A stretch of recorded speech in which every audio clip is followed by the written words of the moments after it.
Welcome back to another episode of ROC Boys Football. Today we're continuing with our 2022 season previews as we take a look at the Kentucky football team. This is a team that many of you guys who are friends of the channel might not know this.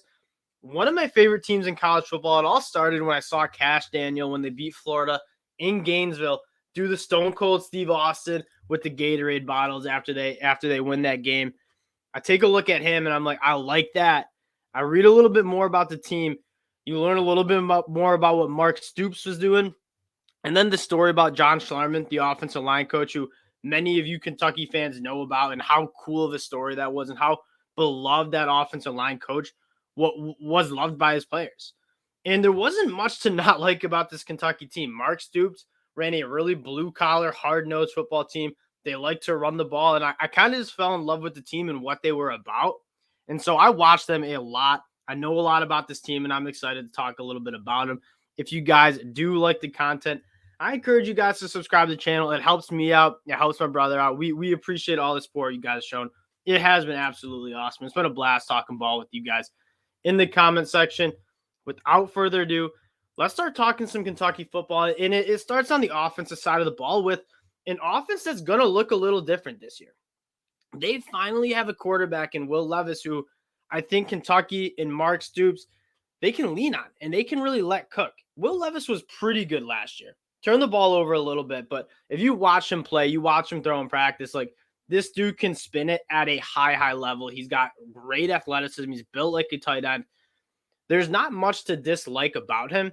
And there's a real reason why you're seeing him top 5 in NFL mock drafts. He has all the tools to be an elite college football player. I think a nice comp is Josh Allen playing for the Buffalo Bills. Really big guy, rocket howitzer arm, who just needs to dial in the accuracy, work on the timing, work on some of the touch throws. But in terms of a toolkit for a quarterback, he's got everything you want. Now, what I say it starts with Will Levis, and many of you say, oh, it starts with Chris Rodriguez. Well, for one, we don't know what the deal is with him, and we're not going to too much discuss it because I don't know, quite frankly, what's going on. I don't think many people do. So not really a much of a point to talk on something that I'm not too familiar with. But this is the first time Kentucky has a quarterback that really can push the ball downfield. I mean, you think back of some of the guys they've had, Terry Wilson for a couple of years. He was a good quarterback, but much more known for kind of the short, intermediate dump-off throws and using his athletic ability and running behind that really good offensive line. Then at one point, they were trotting out Lynn Bowden, just playing the Wildcat quarterback. That worked out really well for him. Lynn Bowden was just the most athletic guy on the field. People couldn't tackle him in space, and it worked. Will Levis last year comes into the program in the summer. Doesn't necessarily, you don't even know if he's going to start. Doesn't really have that leadership role, the trust from the coaches and players until he starts playing at a high level. This year, Will Levis is a Heisman contender, a first-round draft pick potentially. And I think Kentucky's going to look to air it out a little bit more and push that ball downfield. You look at Will Levis' stats last year, outside of the 13 interceptions, which is a little high, completed 65% of his balls, threw for almost 3,000 yards, and he also tacked on almost 400 yards rushing. He is a very good rusher. I mean, he's really, really big body. He's a physical guy, and he's a tough guy. So it's going to start with the quarterback play, and I'm going to look for them to kind of air it out a little bit. Talking about the running backs, we hit on Chris Rodriguez. Chris Rodriguez is, if you want a hard-nosed running back who is going to fall forward, Chris Rodriguez, if you ask me a question, you have one running back to choose from, 4th and goal from the 1. You're running a power run inside the tackles. Which running back in college football do you want running the ball? Chris Rodriguez would be in the top 3, maybe 1. He's great for what that offense tries to do and how they try to run the football. Question marks about who is he going to play? How much is he going to play? The good thing is they have some guys that you feel pretty good about. Ramon Jefferson, who under the radar comes in, he transferred to Colorado from Sam Houston State, was an All-American at the FCS level. He's a bigger back, 215 pounds.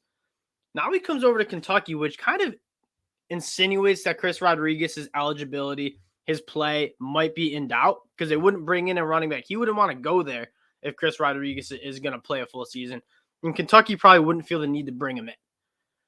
But since there's maybe some question marks, you get Ramon Jefferson coming in. Kavosiey Smoke, I really liked a lot when I see him run the ball. You look at what he did. Average 5 yards a carry. He's an efficient guy. Jatwan McClain, also a guy that some of the Twitter followers who I interact with, who are Kentucky fans, say he's got some juice to him. And I think moral of the story is, yes, you want Chris Rodriguez running the ball for you, but you will have some talent at running back even if he does not play. The bigger question, in my opinion, is who's replacing Wayndell Robinson? If you look at the stats, he was far and beyond the most targeted guy, the most productive guy in that offense. 1,300 yards, 7 touchdowns. He was pretty much their do-it-all guy. When they needed a play, they were going to get the ball in his hands, whether it was an end around, a swing pass, a screen, just a basic handoff out of the backfield, or pushing the ball downfield. He was vital to that offense and Will Levis. Tavion Robinson comes in from Virginia Tech, and I'm not saying he's Wayndell Robinson, but I'm kind of saying he's Wayndell Robinson. Like, really, really shifty guy that you want to get the ball in his hands in space and let him go be the best athlete in space. In a very similar way you wanted to get the ball in Wayndell Robinson's hands. So I'm very optimistic that, yes, you're going to miss Wayndell Robinson. He was absolutely awesome. I loved his film. I think he's going to be a really good NFL player. But you do have Tavion Robinson, who I think can kind of fill in that gap. Another guy I keep an eye on, by the way, Javon Baker, not with the team anymore. They just didn't update the depth chart here. Dane Key, true freshman, number 1 player in Kentucky coming out of that 2022 class. He looked really good in the spring game. I would not be surprised if he's kind of one of the more leading passers, or leading receivers, I should say, next year. Because, again, you're replacing not only Wayndell Robinson, but Josh Ali. Your leading receiver coming back is Isaiah Cummings, a tight end who only caught for 200 yards last year. So a massive overhaul at that position. But there's some guys that you think can kind of step up. And then the offensive line, the strength of this team for years. And again, it kind of started with John Schlarman, the architect of that offensive line, the big blue wall, as they call it. It is so fun to watch them. Guys like Darian Kennard, even Drake Jackson at center, Luke Fortner. There's another guy, Young. I'm forgetting his first name. That's on me. But I was Landon Young. I liked him a lot too. There's a lot of those guys that you really, really liked. And a lot of those guys are gone now. But you do have some guys you feel really good about. Eli Cox was playing at a really, really high level till he broke his hand. Kenneth Horsey, I believe, is a fifth-year senior. He's had some playing experience. Jeremy Flax, the number 1 JUCO commit out of the 2021 class. Then Tayshawn Manning coming from Auburn. And then keep an eye on Keontae Goodwin. He's a guy that I wanted to come to Michigan. UK ends up winning the recruiting battle. He's a true freshman, but he is 6'8", 340 pounds, a good athlete, and he's built to play week 1. And I really like his game.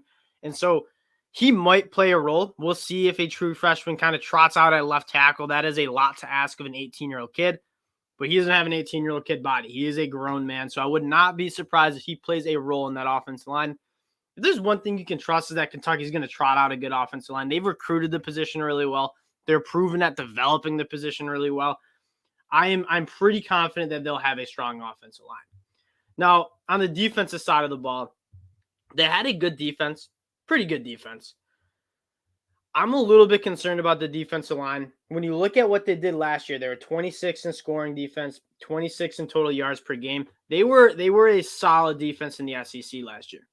But they lose probably one of my favorite draft sleepers from last year in Josh Pascal, a guy that just did it all. He rushed from the inside, rushed from the outside. I believe he ended up having 15 and a half tackles for a loss, 6 sacks.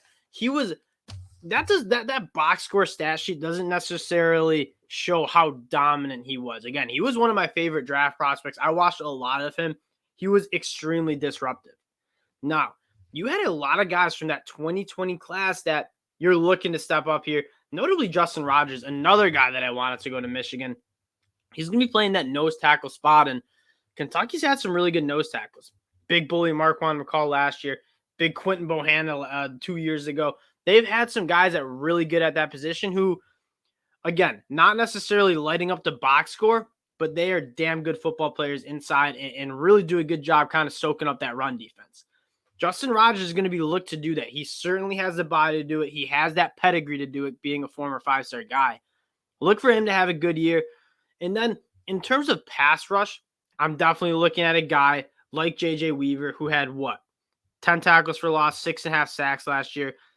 He needs to step up. Josiah Hayes, Trayvon Rybicka, and then Octavius Oxidine. They got some guys who I think can step up. We haven't seen a ton of them, but they're talented guys. They're big, strong guys. And another guy, Jordan Wright, who I believe this is going to be his 6th year. I really do like his game coming off the edge too. Kind of a longer guy that could put it together in his final year in Kentucky. The linebacker spot, you feel really good about. The Mike Jaquez Jones, he kind of lit up the stat sheet with 82 tackles. DeAndre Square, again, he's coming back for, I believe, his 5th year. He had 82 tackles, 9.5 tackles for loss. DeAndre Square is a guy who is sneakily think can be like a first-team SEC guy. He was a guy I was really, really excited about. Back when they had like DeAndre Square, Chris Oates, thoughts and prayers to him, obviously, and Cash Daniel. That linebacker crew was good. They got downfield and they tackled really well. DeAndre Square is still here. He's played a lot of football for Kentucky. And at that linebacker position, it's really important to have all those reps under your belt. You're seeing the field at a high level, and you're kind of quicker diagnosing those plays.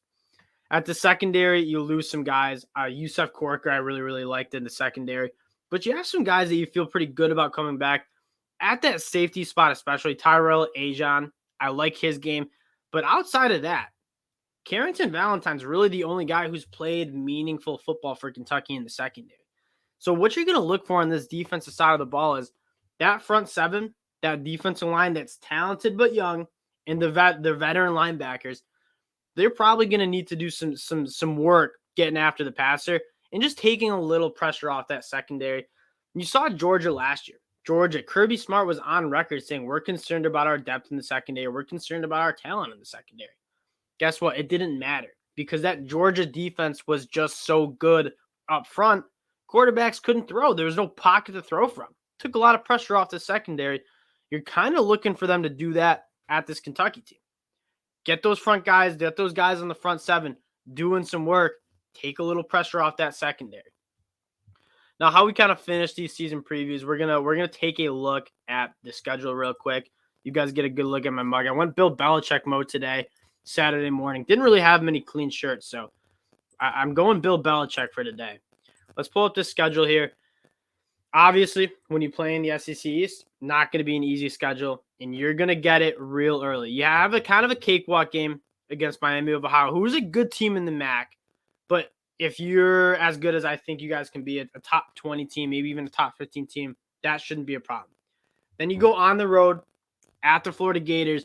This is a massive game. You're getting Anthony Richardson, who hasn't played a lot of snaps for Florida. Him and Will Levis you can say a lot of the similar things. Big body guys with really big arms. Both really impressed at the Manning Throwing Academy a couple weeks ago. But the difference is Will Levis has a whole year starting under his belt. Anthony Richardson hasn't started a football game, I don't think, for Florida. I think Emory Jones was starting almost every single game for them last year. He's played some, Anthony Richardson, but he hasn't played a ton. And so having a big game this early for Anthony Richardson, you're hoping that kind of the new faces, the new coaching scheme, if you're Kentucky, kind of isn't quite there, isn't quite installed. Because that's a very winnable game and would be a massive win for Kentucky to start out the season. Again, Vegas doesn't love them. The over-under, I believe, is 7 wins for Kentucky. I think they can make that happen, especially if they can pick up that win early against Florida.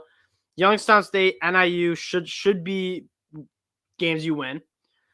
On the road at Ole Miss, who's going to have a good offense, you know it. But if Kentucky can run the ball down their throats, very winnable game for them.